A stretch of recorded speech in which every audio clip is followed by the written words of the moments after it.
heard about this Supreme Court ruling concerning the controversy over whether or not the deputy speakers can vote. What do you make of the decision so far? Let me begin, first of all, by saying that as a rule, I've made it a point since I became president, as much as possible, not to comment on constitutional issues in the country. People who are students of our constitutional law, our constitutional jurisprudence, are very much aware of the role that I played when I was a barrister in helping define some of its basic principles of interpretation. And I think that now I've become president, if every time there's a constitutional matter I'm heard to pronounce on it, it will give the impression that I'm setting myself up as what, some sort of rival Supreme Court. And I've been very reluctant to do that for that reason. I think the body that the Constitution has set up to be responsible for declaring the meaning of the Constitution, interpreting and enforcing it, is the Supreme Court, is the judiciary, with the Supreme Court at its apex.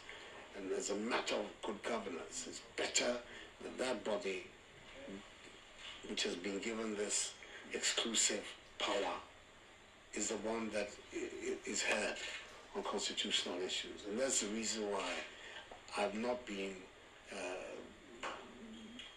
open or vocal on constitution. But I think this one, I feel strongly that I should make some comment. Firstly, the noise that was generated on this, at the time I was extremely surprised, because as far as I can see it, and I think that the Supreme Court has confirmed it, the matters involved in this thing are open and shut. They're black and white. There can be no dispute about the issues that the gentleman took to the Supreme Court. It is there for anybody who wants to see. In Articles 102, Articles 104 of the Constitution makes it absolutely clear in black and white that the deputy speakers, I'm not speaking of the speaker, I mean the deputy speakers, when they're presiding, have the right to participate in the vote of the Parliament.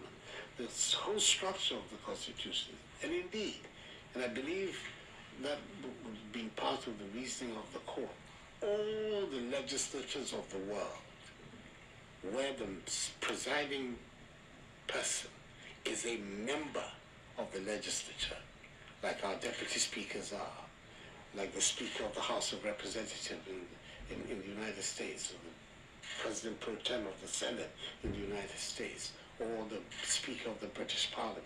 All of those have the right to speak because they are members of the Assembly. Our Speaker is expressly not a member of the Assembly. That's why he doesn't have the right to vote.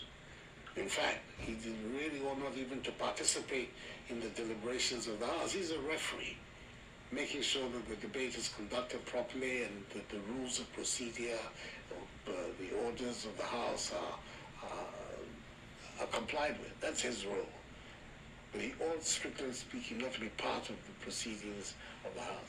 That is not the case with the deputy speakers. And that matter is transparent on the face of our Constitution. Indeed, even the presiding members of our district assemblies, they have the right to vote. Look at the district assembly law, because they are members of the assembly. And once you are a member of the assembly, you're representing certain constituencies. If you are denied the right to vote, it will mean it is tantamount to denying the right of the people you represent to have a say in the decision of the assembly. That would not be right. So I couldn't understand what all of this furore and controversy was artificially generated. We're being told that the decision of the court amounts to judicial interference in the work of Parliament. I'm not quite sure that the people who are saying this have actually taken the time to read the Constitution of our country. It says so in black and white. The legislative power of Parliament that is vested, of the state which is vested in Parliament, is subject to the provisions of the Constitution. All organs of the Ghanaian state, including me as the head of the executive, we are all subject to the teachings of the Constitution. There's no body in the Ghanaian state that is above the fundamental law of the land. It would lead to the very matter that we have striven so long to avoid, the concentration of power, of unregulated power in our state. We don't want that. We've had that experience before, and we brought about this constitution in order not to allow that to reoccur. So I'm astonished about how much public energy has been wasted, I would say so with the greatest of respect, being wasted in an area, on an issue where there is so much clarity. And I'm happy that the court, and I'm sure as you're aware, the Supreme Court, when it is declaring the meaning of the Constitution, and it does so unanimously, that is the most emphatic way in which the court can pronounce. And it is, I believe, a decision of 7 of the judges, and a unanimous decision declaring what the constitutional position is. I think we have an opportunity now to put this matter to rest and continue with the work of our parliament and the work of the ordering of our state. But as I say, I suspect that it is this peculiar position which we are, with this very headline majority in the parliament, that has given rise to all of these disputations and people making claims that are completely beyond the teachings of the Constitution and our understanding. But now that the Supreme Court has pronounced, I think what is required is for the nation, all of us, to get it, to put that matter behind us and to do our work. To suggest that somehow or other the Parliament is beyond the scrutiny of the Supreme Court when issues of interpretation is to suggest that Parliament is a law in itself.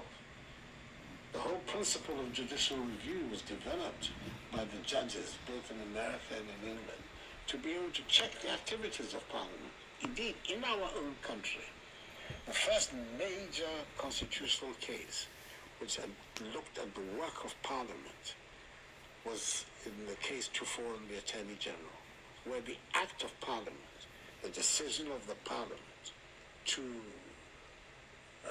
subject the then Chief Justice, the late Frederick Kwesi Appalu, to a vetting process in Parliament, had been expressly forbidden by the Constitution. And that is the reason why Dr. Akuffo, the late Dr. Akuffo, unfortunately, took the matter to the Supreme Court. And the Supreme Court made it quite clear that all the activities of all the institutions of our republic that impugn, that violate the Constitution, are subject to the powers of the court and to the declarations of the court. Me, I want to repeat it, as President, head of the executive, I am subject to the Constitution and to law. I cannot set myself above it. Everybody has his remit, but those remits are subject to the operations of the Constitution. And I'm happy that the Constitution has been so declared in such